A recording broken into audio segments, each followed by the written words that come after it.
Bom dia a todos que já estão a postos para o nosso café da manhã de hoje. O professor Bruno já está na conexão conosco, mais uns instantinhos e vamos poder falar. Bom dia, Licântia, uma alegria estar contigo, ao menos à distância. Bruno entrou, vamos lá. Bom dia, Euclides. Bom dia, ministro Reis de Paula. Olá, Bruno. Bom dia. Bom dia, Ione, tudo bem? Ai, tudo bom? Um prazer estar aqui com você, com os Prazer colegas é aqui. meu, uma alegria que se renova.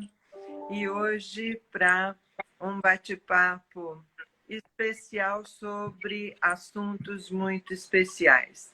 Então, como você já é conhecido dos nossos seguidores, a pequena introdução de que hoje, neste período inicial, o nosso bate-papo é com o professor Bruno Freire, mestre, doutor, membro da academia e que vai discorrer sobre um tema bastante delicado que todos os que advogam, não só na justiça do trabalho, mas em qualquer área da justiça, vem enfrentando no dia a dia. Bruno, a palavra é sua. Bom dia a todos mais uma vez, né? Uma grande alegria participar dessa iniciativa da Academia Brasileira de Direito do Trabalho, né? Que vem sendo muito bem conduzida aí pela confreira Ione Frediani, né? Que é É uma excelente jurista, conhecedora profunda do direito. Eu sempre falo que quando tem um caso mais complicado eu me socorro da confreira Ione, né? Então sempre é um prazer essa oportunidade de diálogo, né, com os colegas, especialmente no momento delicado em que vivemos, né, um momento de isolamento social, um momento de pandemia, um momento de estarmos nos adaptando às novas formas de prática dos atos processuais, especificamente quando falo são os atos processuais praticados por videoconferência de forma telepresencial. E eu venho acompanhado, aí eu até integro também uma comissão de processo de trabalho da OAB, presido essa comissão, e vejo os colegas advogados muito preocupados com as audiências de instrução, né, presenciais. Exato. por telepresenciais, por todos os problemas de inclusão digital, problemas de possibilidade de fraude na produção da prova. E isso tem sido um debate muito frequente. Mas o ponto que eu gostaria de destacar aqui, nesse breve espaço, é um outro ponto que tem me preocupado bastante, né, na prática da advocacia nesses meses aí de pandemia, que consiste no ato de entrega de memoriais, né? Não há nenhuma regulamentação assegurando a prática desse ato pelo advogado, né? E que é um ato que eu reputo de extrema importância, imprescindível para o melhor e mais correto acesso à justiça, né? A gente está falando aqui de acesso à justiça. E o que tem acontecido hoje é que não há uma uniformidade e não há uma regulamentação do Conselho Nacional de Justiça sobre essa prerrogativa do advogado, né? Eu lembro a todos que o Código de Processo Civil de 2015 ele trouxe aí um novo cenário para o processo, trazendo novos princípios, e entre eles eu destacaria um princípio de suma importância, que é o princípio da colaboração, o princípio da cooperação entre os sujeitos processuais. Então, E que foi amplamente examinado pelo nosso colega Gantos em uma live em que ele participou aqui na academia, ele enfatizou muito a importância do princípio da colaboração. exatamente, o colega Gantos, ele integra a comissão de prerrogativa, salvo Sim, engano, da Exato. OAB. Então, ele realmente é outro que vem lutando aí para a efetivação desse princípio, né? E, assim, na minha experiência como advogado, eu já venho aí advogando há quase 20 anos, já estou com 20 anos de formado. Nesses 20 anos, eu aprendi o seguinte, que quando há um trabalho cooperativo entre advogado e magistrado, o resultado do processo é um resultado muito melhor. E em muitas situações, inclusive, que eu não me saí vencedor, né? Mas pela oportunidade que tive de pleno diálogo com o magistrado, eu me dei por satisfeito e pude justificar com o cliente a razão de perda da causa. A entrega de memorial que precede o julgamento do recurso, né? A gente está no sistema de duplo grau de jurisdição, em que se tem a possibilidade, né, de uma revisão dos fatos, das provas, do que foi julgado por uma instância colegiada, né? Por uma instância mais experiente, a oportunidade que se tem de efetivamente exercer com total plenitude a ampla defesa e o acesso à justiça.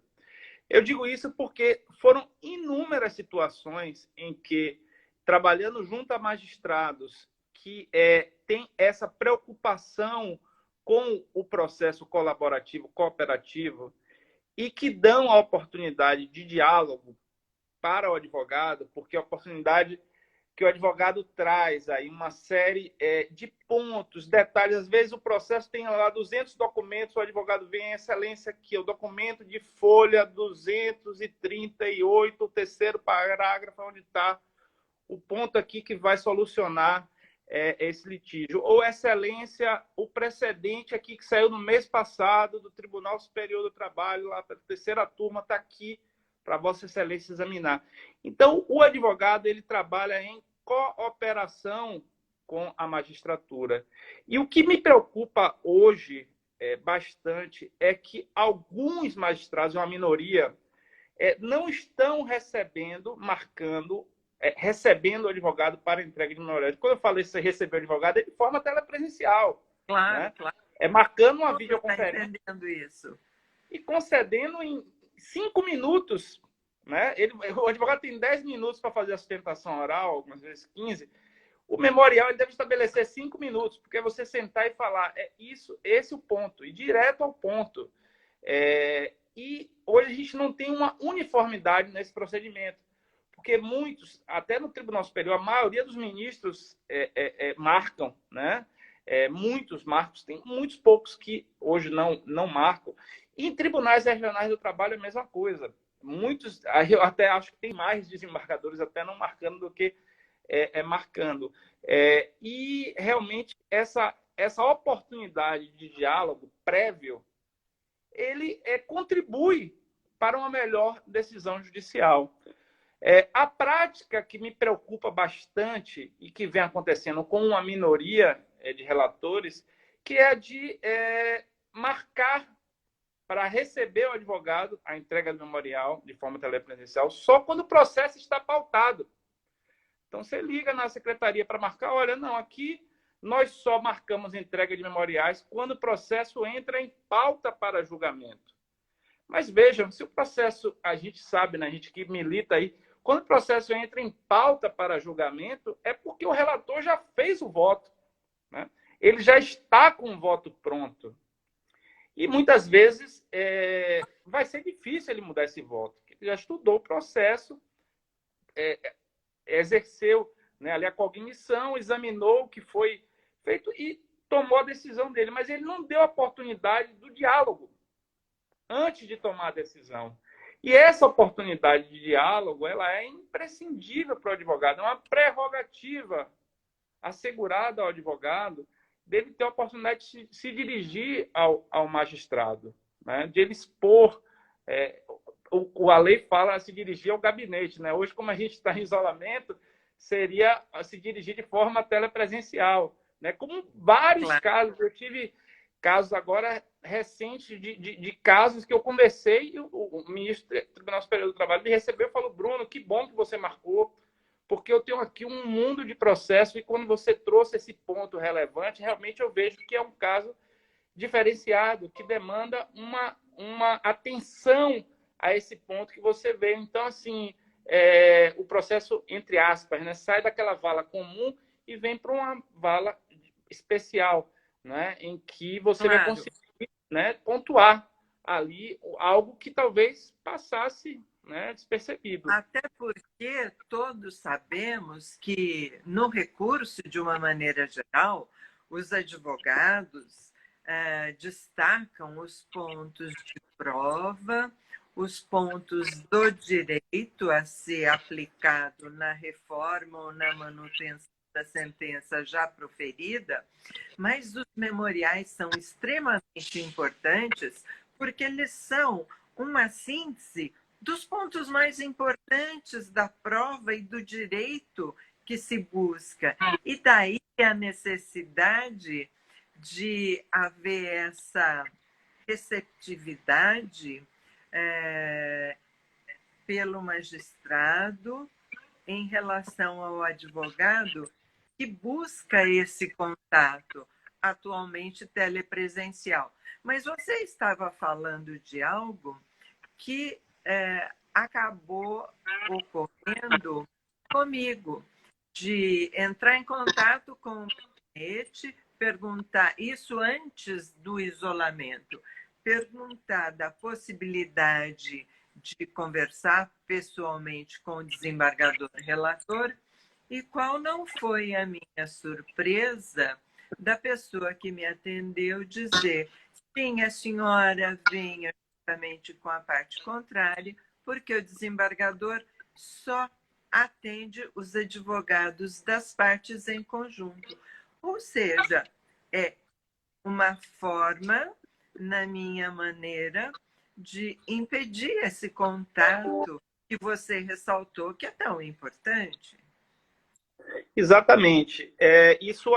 Esse problema, Ione, ele realmente vem acontecendo até antes da pandemia. Em muitos poucos, né, casos, mas ele existe. A questão que é importante que ressaltar é que na sessão de julgamento é assegurada a palavra para o advogado fazer a sustentação oral. Bem, ele vai fazer a sustentação oral, mas naquele momento, ali na sessão de julgamento, ele não tem a oportunidade de um diálogo com o magistrado, que a entrega de memorial proporciona, né? A gente não sai marcando entrega de memorial em todos os casos, né? A gente marca quando tem um ponto relevante, né? Quando tem um ponto relevante. Então, essa forma, esse procedimento adotado de, não, eu só vou receber se vier nas duas partes, é uma situação esdrúxula, porque imaginem a situação que eu estou com um pedido de arresto de bens da parte contrária, e ligo para o meu colega advogado e falo: olha, doutor, sabe, hoje nós temos um processo cooperativo, eu preciso da sua cooperação. Então, eu preciso que você venha comigo ao gabinete do desembargador, do ministro tal dia, tal hora, porque eu vou pedir o arresto dos bens do seu cliente. Então, é uma situação que não acontece. Inusitada. Um procedimento que poderia, só concluindo, um procedimento que poderia ser adotado seria o seguinte: essa preocupação, né, que o magistrado tem da isonomia, que é uma preocupação relevante, seria de ele marcar um horário, comunicar a parte contrária: olha, eu marquei uma entrega de memorial sobre esse caso com o advogado Bruno Freire, tal hora e tal dia. Se Vossa Senhoria quiser vir participar desse ato processual, né, em razão do contraditório, da isonomia de tratamento das partes, você pode vir neste dia, neste horário, que eu estarei recebendo o advogado na entrega de memoriais. E dessa forma estaria tudo resolvido. O que não dá é para se obstar, se impedir essa prerrogativa do advogado, porque é uma prerrogativa importantíssima para a melhor solução do processo. Porque, voltando, né, o processo cooperativo, colaborativo, implementado pelo Código, ele sempre existiu entre os bons magistrados e bons advogados. Porque não precisa de uma lei falando isso.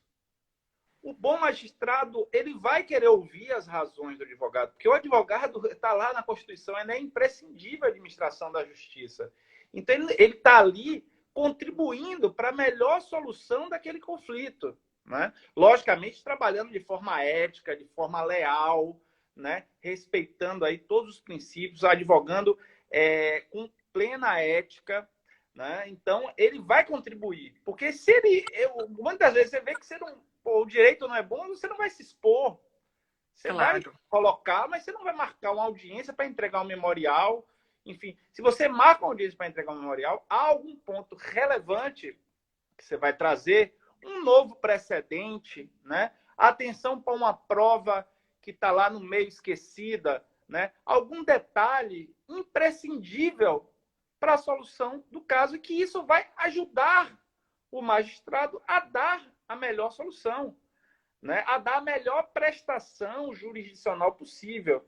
Então, esse processo colaborativo, né, que implementado pelo Código de Processo Civil, que deve ser observado, e hoje me preocupa muito essa postura de marcar a entrega de memorial só para quando o processo está pautado, né? Ele sempre existiu antes do Código de Processo Civil, né? Em inúmeras situações. E além da aceitação da decisão pela parte que tem garantido essa ampla defesa. Você vai falar para o seu cliente, olha, eu tive com o relator, conversei com ele, entreguei aqui o memorial, chamei a atenção, mas realmente o entendimento dele foi outro. Infelizmente, o direito é subjetivo, não é uma ciência exata, né? Então, a gente tem que respeitar a decisão devidamente fundamentada que não acolheu o seu pleito, com todo respeito, né? Mas, logicamente, se você tem um contraditório pleno, né, amplo, né, inclusive antes do julgamento, com essa entrega do memorial, que não vem bem regulamentada hoje, tanto que muitos não estão recebendo esse memorial, e a experiência mostra que o resultado é fantástico, é algo que realmente precisamos buscar alguma solução, né? É preciso, no mínimo, ter uma uniformidade, né? Porque muitos, né, recebem muito bem, nos ouvem, né? E antes do julgamento, porque outros não. Eu só vou receber quando estiver pautado. Mas quando estiver pautado, você já tem a decisão pronta. O que vai adiantar eu trazer e nós um sabemos diálogo? Que o espaço entre a publicação da pauta e o julgamento é curtíssimo. E muitas vezes, diante dos inúmeros afazeres que os magistrados têm, porque não participam apenas de sessão de turmas, mas de SDI, de SDC, sessões administrativas, o tempo fica muito curto, realmente. Então, eu só posso elogiar a sua postura, até sugerir, acredito que os nossos seguidores ficarão ansiosos por ver uma matéria nesse sentido publicada, professor Bruno. Eu compartilhei com a Ione, né? Eu realmente é algo que me preocupa bastante, essa viabilização de entrega de memoriais, porque é algo que está intrinsecamente ligado à ampla defesa, ao acesso à justiça, ao exercício das prerrogativas do magistrado e a contribuição que o advogado pode dar para a melhor prestação jurisdicional. Então, até compartilhei com a Ione um breve artigo que escrevi essa semana, né? E vou já disponibilizar para publicar aí um jornal de grande circulação, porque é algo que eu gostaria de sensibilizar, né, aqueles magistrados que atualmente estão adotando essa posição de somente receber a entrega do memorial quando há a designação da pauta de julgamento, né? Então, realmente é algo que me preocupa bastante, porque eu vejo como um empecilho de acesso à justiça. E a Ione, que foi desembargadora há muitos anos, é importante ouvir a sua opinião, porque eu sou advogado, né? Então, é assim, a minha visão do lado de cá. Então, seria muito importante, né, ouvi-la nesse sentido, se realmente tem. A experiência que eu tenho como advogado é que há uma efetividade muito grande E quando há esse processo cooperativo, né, de diálogo, né, o diálogo que há entre os sujeitos processuais, o resultado sempre é muito, muito melhor. Né? A nossa confreira Tereza Narras, mesmo quando estava substituindo no TRT da segunda região, Sim, ela sempre sempre falava, recebeu. Bruno, sempre recebeu, eu vou adorar o advogado que chega lá e me mostra, estou com um monte de processo a resolver. Se ele vem e me mostra o ponto do documento, vai facilitar meu trabalho. Né? Vai Claro, facilitar o meu trabalho. Então, essa é a ideia, né, do processo colaborativo. Né? E que quem vai se beneficiar são os jurisdicionados e a justiça. Né? Porque nós com vamos ter certeza. a melhor prestação jurisdicional possível dentro desse diálogo, não é? Perfeito. Bruno, eu sei que hoje o seu tempo é curto por compromissos outros, mas eu gostaria de, nesses últimos minutinhos, fazer uma indagação. O que significou para você, como jovem talento, ingressar na Academia Brasileira de Direito do Trabalho? Ione, obrigado pela pergunta, viu? Realmente, eu esse ano vou fazer 3 anos que ingressei, né? Ingressei na academia novo ainda, com 42, 43 anos. Foi uma realização de um grande sonho, né? Porque a academia, ela reúne aí os maiores, os grandes pensadores e juristas do direito e do processo do trabalho. Então, você conseguir ingressar nesse time, né, E uma com uma votação oportunidade, expressiva como você teve. foi realmente uma oportunidade assim ímpar, né, de poder continuarmos aí, né, além do reconhecimento, a oportunidade. Para mim, o que foi mais valioso quando eu me candidatei, foi a oportunidade de ter um contato com os acadêmicos, os grandes nomes, né, no direito do trabalho, que eu sempre venerei desde de jovem, desde estudante de direito. Então, eu tive a oportunidade de conversar com, por exemplo, o Prunes, no Rio Grande do Sul, né, que já faleceu, a oportunidade de diálogo com grandes juristas que, infelizmente, né, os mais jovens, hoje eu acho que minha geração está muito aquém dessa geração. Eu tive a oportunidade assim foi um aprendizado muito grande, né? Porque hoje eu vejo a minha geração uma geração mais ansiosa, né? Uma geração mais, a gente precisa ouvir os mais experientes, né? A gente precisa valorizar essas pessoas, e é o que a academia faz, porque a gente está muito distante, né? A gente precisa ainda estudar, amadurecer muito para chegar perto aí dos grandes nomes que temos na nossa academia. Então, para mim, foi um sonho, né? Assim, um sonho realizado, algo que eu não imaginei que fosse conseguir tão jovem como eu tô, né? E essa oportunidade de convivência é algo assim espetacular, né? Que bom. Espetacular, realmente. E dentre as realizações da academia, quais as que te parecem mais relevantes para fechar o nosso bate-papo? O congresso, né? Os congressos, nós temos aí o congresso agora, em agosto, sensacional, né? Eu vou estar lá presidindo uma mesa da 14º painel com a Tereza Asta e com o Sérgio Torres, né? Sobre homologações de acordos extrajudiciais, né? Acordos homologados também, registrados em cartório. Então, um tema bem atual, né? Vamos ter aí inúmeras mesas fantásticas. Então, os congressos da academia realmente são congressos marcantes, né? Assim, que trazem uma grande atualização para todos aqueles que cultuam o direito do processo do trabalho. Né? As publicações também, né? As publicações, assim, a academia está com uma produção científica realmente de destaque, né? Muitos livros, bons livros, né? E a iniciativa do nosso diretor, Luciano Martinez, tem trabalhado bastante. Sim.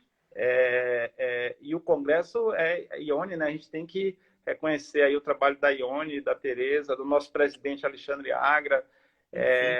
Então, eu acho que os congressos e as publicações são uma contribuição assim imensurável para quem cultua o direito e o processo do trabalho, né? Então, a academia tem um papel importantíssimo aí de atualização, né? de antecipação. O Congresso a gente vai trabalhar com o futuro, né, do direito do trabalho, as questões econômicas, né, atuais, os problemas econômicos, o direito do trabalho realmente está mudando, né, suas bases, os seus princípios, e a academia tem um papel fundamental aí na atualização, na informação, no debate, na contribuição científica, e é o que vem fazendo, né? Tanto nos congressos, né? Que eu aproveito para convidar novamente todos aí que estejam acompanhando, não deixem de participar, é realmente imperdível o Congresso da Academia e as publicações. E de forma inédita, este ano, nós temos um comitê científico cujo edital consta também do site da academia, para que estudantes de direito, profissionais do direito, possam apresentar trabalhos que serão selecionados sob a orientação e presidência da comissão científica pelo nosso confrade Gilberto Sturmer, e que os 10 melhores trabalhos serão publicados juntamente com os textos que serão apresentados nos anais. Então, eu vejo que estamos progredindo e aperfeiçoando essa disseminação do saber na nossa área do direito do trabalho. Bruno. É uma oportunidade, Ione, só para falar né, é uma oportunidade de todos os jovens aí de publicar com os grandes nomes aí do direito do trabalho, né? Como eu falei, nossa geração está bem aquém.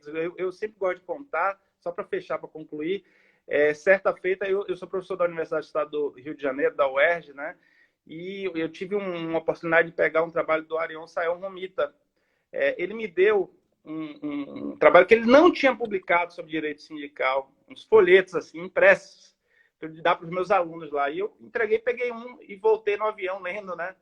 E foi um choque para mim, porque assim, a profundidade, né, que essa geração de juristas escreve e produz, assim, realmente está muito distante. A minha geração mais nova está muito distante, né? Então, a oportunidade de publicar com esses grandes nomes do direito do trabalho. Perfeito, Bruno. Muitíssimo obrigada pela sua participação. Sei que você agora tem outro compromisso e eu já aproveito a sua saída e convido a Joselita Borba para dar continuidade neste nosso café da manhã.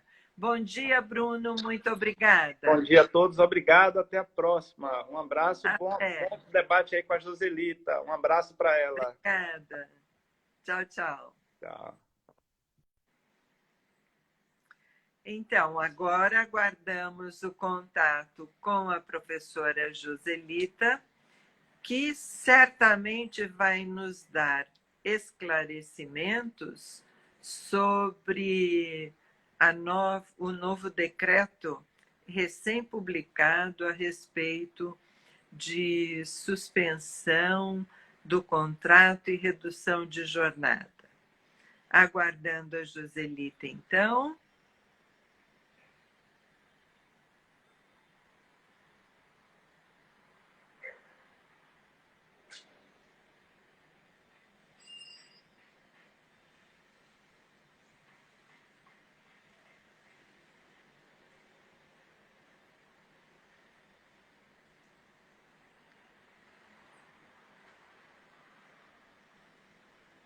Pronto, Joselita está entrando, já vai estar conosco em poucos minutos.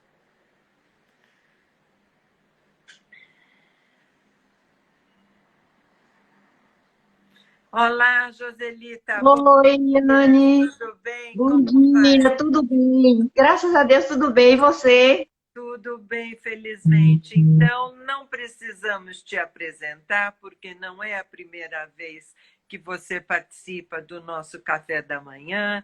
Para aqueles que eventualmente não te conhecem, o que eu acho improvável, estamos em contato com a professora Joselita Borba, eh, membro do MPT aposentada, professora, integrante da academia. Uma alegria participar desse café da manhã especial contigo, Joselita. Bom dia, Ione, mais uma vez. Bom dia aos nossos seguidores. Bom dia aos confrades, confreiras. Bom dia a todos. A minha participação aqui hoje é para dar uma notícia, né? Que de ontem para hoje foi publicado o decreto tão esperado, né, de prorrogação das medidas para enfrentamento da pandemia. Mas, em primeiro lugar, para situar a questão, nós devemos lembrar que, diante do estado de calamidade que nós nos deparamos, assim, de uma forma abrupta, o governo federal publicou medidas provisórias, né? Dentre elas, a medida provisória 927 e a 936.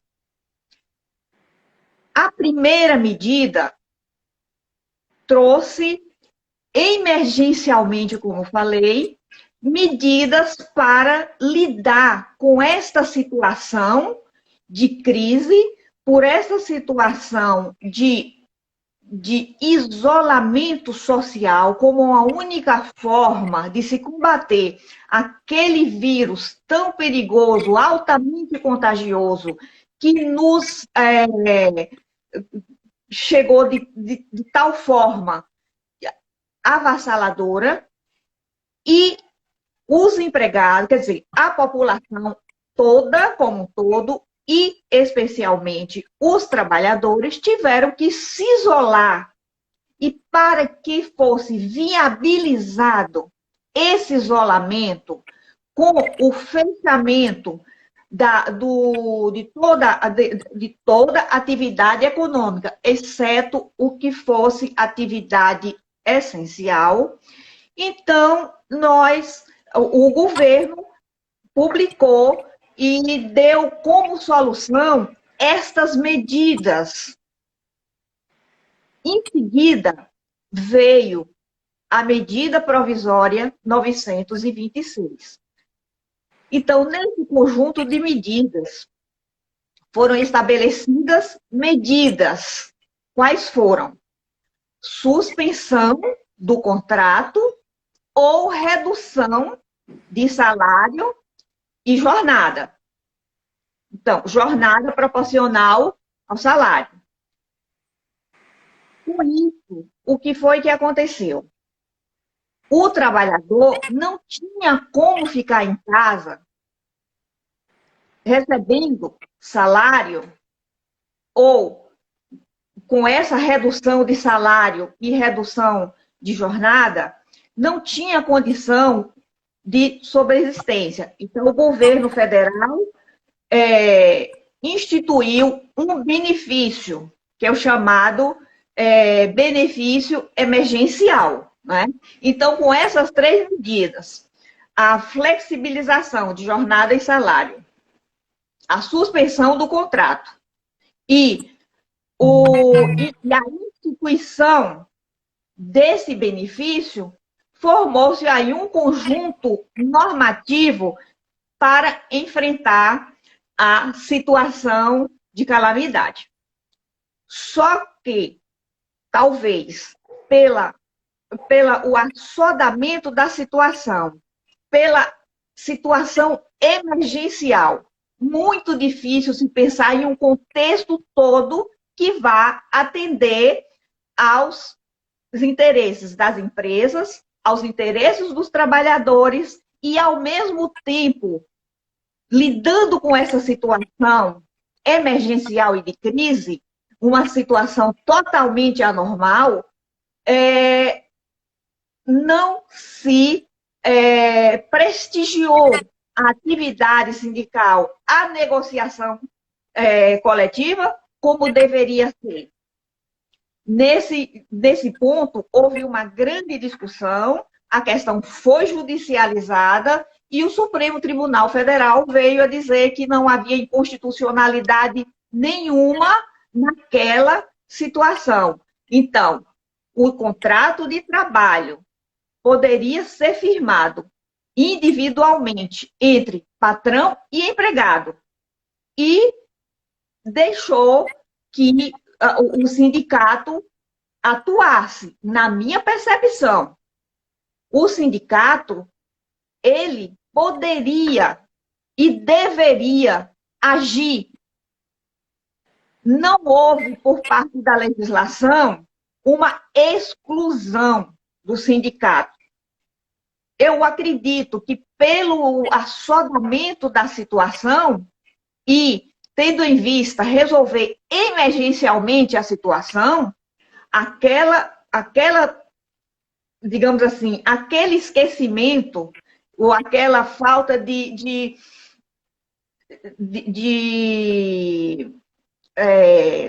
participação. De participação do sindicato, obrigada, Ione. Então, aquela falta de participação do sindicato, então, não vi como um desprestígio da negociação coletiva.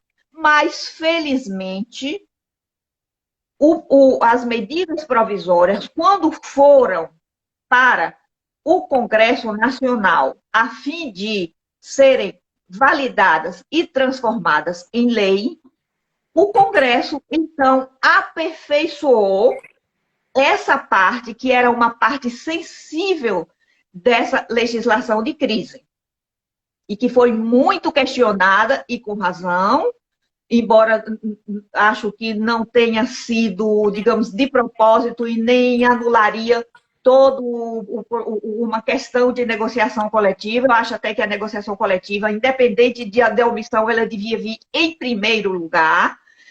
E, então, veio o projeto de lei de conversão dessas medidas para o Congresso. E no Congresso Nacional foi aperfeiçoada toda essa legislação. A partir desse aperfeiçoamento, essa questão ficou relegada, a negociação coletiva foi trazida para o âmbito dessa legislação de crise, dessa relação, e, a partir daí, aquela grande controvérsia, ela perdeu sentido, acredito, não é? Por quê? Porque ali foi regulamentada, inclusive, a questão do choque de normas.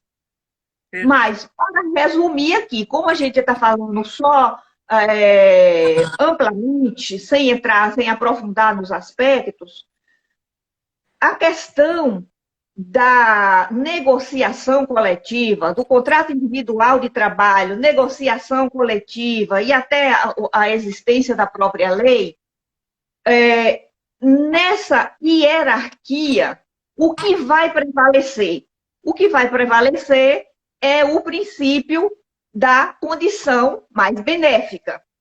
Então, temos o contrato individual, temos a norma coletiva e temos a lei. Diante dessas três condições, vai se aplicar aquela que tiver melhor, ou que tiver a melhor condição. Entendeu? E a partir daí, nós atravessamos essa que foi, talvez, a maior controvérsia. Então, a lei, esse projeto de lei de conversão, ele, aprovado pelo Congresso Nacional, ele foi a sanção presidencial.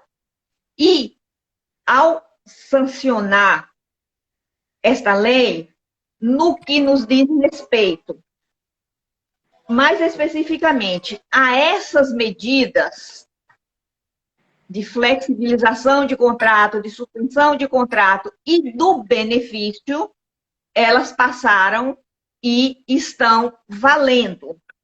Houve vetos mais voltado para a área tributária, a área fiscal, né? Que não é agora aqui o nosso objeto de atenção. Essas medidas, diga. Gostaria que você se manifestasse a respeito das duas prorrogações, objeto do decreto recém-publicado, se, na sua concepção, elas, vamos dizer, vão auxiliar ainda esse período de, não diria de isolamento, porque já estamos numa fase de abertura, só que continua sendo uma incógnita essa abertura, se ela vai se generalizar ou se ela ainda levará algum tempo para ser uniformizada. E digo isso por conta da observação e das notícias que temos de outros países que, como o Brasil, ficaram isolados e progressivamente estão voltando às suas atividades. A mim pareceu que o governo federal quis dar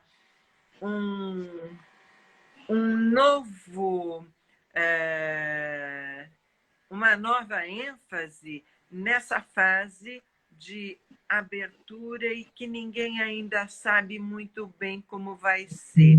Gostaria de te ouvir nesse sentido, Joselita. Então, esse era o ponto seguinte que eu iria abordar, porque nós temos aquele primeiro momento de medidas provisórias, nós temos uma segunda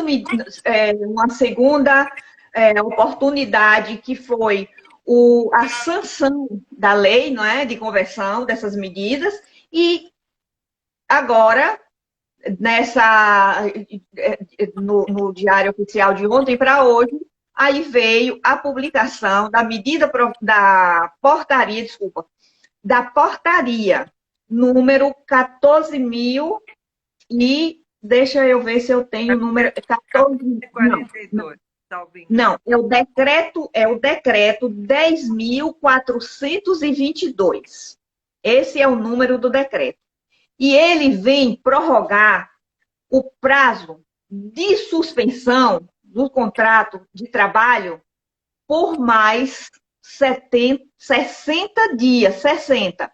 Então, a prorrogação do contrato de trabalho, que na lei anterior era de até 60 dias, agora a portaria, ela prorrogou, ou ela trouxe a possibilidade de se prorrogar a suspensão por mais 60 dias, contanto que não ultrapasse os 120 dias no total, seja ele sequencial ou não. Então, o importante é que não pode essa suspensão ultrapassar os 120 dias. E também um fato importante é que a portaria também viabiliza a flexibilização da jornada com o salário, ou seja, redução de jornada com proporcional redução de salário por mais 30 dias. Ou seja, também trouxe o limite máximo de 120 dias. Então, para a flexibilização, que na legislação anterior era de, no máximo, 90 dias, agora pode por mais 30 dias, contanto que não passe de 120 dias. Um outro aspecto importante, e que talvez livrou e vai evitar muita polêmica, é com relação ao trabalho intermitente. Para essa modalidade de trabalho, a portaria ela trouxe a possibilidade de pagamento do benefício por mais 30 dias. Então, parece que está dando um fôlego para todo mundo voltar ao seu novo normal, como diriam. Exatamente. Então, isso vai trazer essa possibilidade de fôlego, né, para que possamos retomar e vir a ingressar nessa nova normalidade, que ninguém sabe como será, mas teremos que chegar lá e enfrentar. E, por fim, no finalzinho da portaria, vem uma observação, dizendo que todo o implemento dessas medidas em caráter de prorrogação depende da condição orçamentária. Aí é de se preocupar, não é? Porque já condicionou tudo a disponibilidade orçamentária, não é? Mas acredita-se que orçamento terá para enfrentar, até porque eu acho que o Congresso e o Poder Executivo, eles estão trabalhando dentro do possível, alinhado para a implementação das medidas e para socorro ao brasileiro, seja ele empresa, seja ele o empregado. E, com isso, evitar o colapso total da economia. Perfeito. Joselita, muito obrigada pelas considerações, em especial pela tua dedicação em examinar ainda que rapidamente uma matéria nova, de ontem para hoje. E gostaria, então, nesses minutos finais, porque estamos a pouco menos de 10 minutos para a plataforma nos derrubar, eu gostaria que você falasse um pouquinho da academia para os nossos seguidores. O que foi para você participar da academia? Ione, quando você está falando, eu estou aqui imaginando o que foi academia ou o que é academia para mim. Academia para mim é luz, é realização, é paixão, é uma instituição que a ela eu vou me dedicar com toda a força enquanto eu tiver discernimento. Por quê? Eu às vezes digo que eu tive uma percepção de mundo até começar o meu estudo de especialização, mestrado, doutorado e esse estudo que nós fazemos pelo mundo. Mas, a partir do momento do ingresso na academia, é como se tudo fizesse uma síntese perfeita e agora eu estou disposta a, seguindo o exemplo dos mestres, os nossos mestres, os construtores do direito do trabalho, como o Bruno falou, o Prunes, no Rio Grande do Sul, é o Susequinde, o Amauri, Rodrigues Pinto na Bahia, Rodrigues Pinto, o Gel no Pará, o Nelson em São Paulo. Sim. E, nossa, é tanta gente que não dá para nominar. O que eu tenho a dizer é o seguinte, que a academia, ela tem a missão de estudar, de aperfeiçoar o direito do trabalho, né? E hoje, mais do que nunca, o direito do trabalho que está tão ressentido pelas transformações técnico, econômico e social do momento, que já reclamava uma reformulação do direito do trabalho para trazer para o seu guarda-chuva a tutela não só dos empregados, mas também dos desempregados, dos informais e de todos aqueles que prestam serviço como forma de sobrevivência. Então, o direito do trabalho estava a dever esse alargamento do objeto de sua proteção.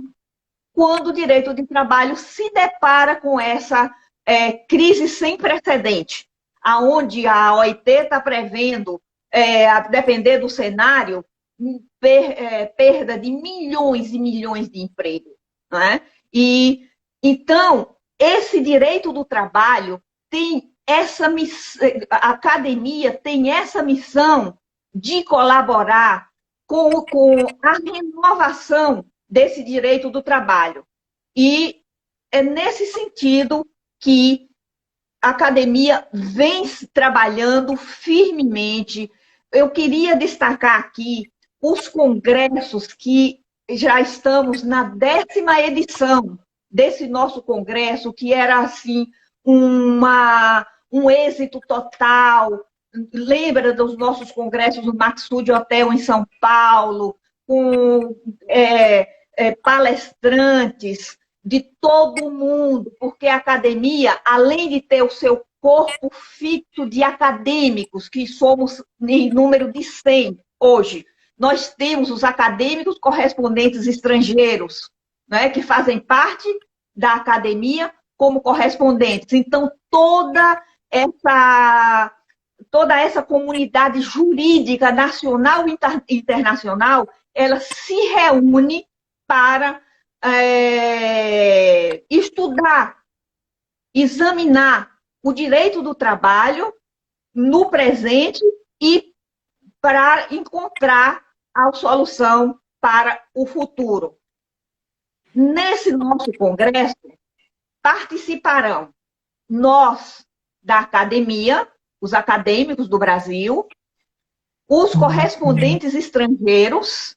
Então, é um congresso internacional e pela primeira vez virtual, né? Então, deixamos o Maxud Hotel e vamos para o espaço virtual.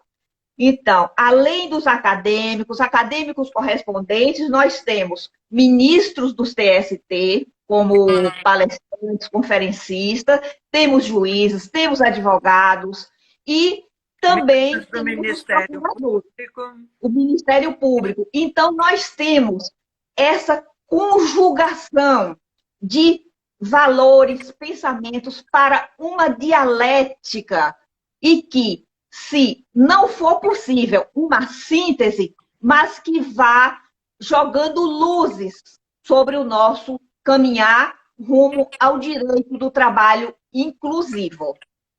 Perfeito. Joselita, eu... Sim. Diga. Diga, Ione. Não, eu só queria fazer... Eu queria, por último, fazer um convite, inclusive todo aqueles nossos parceiros, aqueles nossos assistentes, aquele pessoal que tanto contribuiu para o êxito dos nossos congressos anteriores, físicos, né, no Maxud Hotel, que migrem para o virtual. E como participar, como ter acesso ao congresso, toda a programação, todos os conferencistas, tudo que se possa imaginar para ter acesso a esse evento está na plataforma da academia, que é a Academia Brasileira de Direito do Trabalho, ABDT Brasil. Então, acessando lá, todo mundo vai ter a possibilidade de participar e de estar conosco nesse evento. E desde já, eu acredito, eu digo a vocês que eu acredito muito, estou muito esperançosa e muito feliz por esse evento. Perfeito. Joselita, nós agradecemos imensamente a sua participação, os esclarecimentos que foram prestados sobre o novo decreto, que ainda muitos não tiveram sequer a oportunidade de fazer uma leiturinha. Então, desde já, muito obrigada por ter participado mais uma vez do nosso Café da Manhã. Obrigado aos nossos seguidores e um bom dia a todos. Bom dia, Ione. Um abraço a todos e até o Congresso, viu? Beijão, até o Congresso. Até o Congresso. Tchau, tchau. Tchau.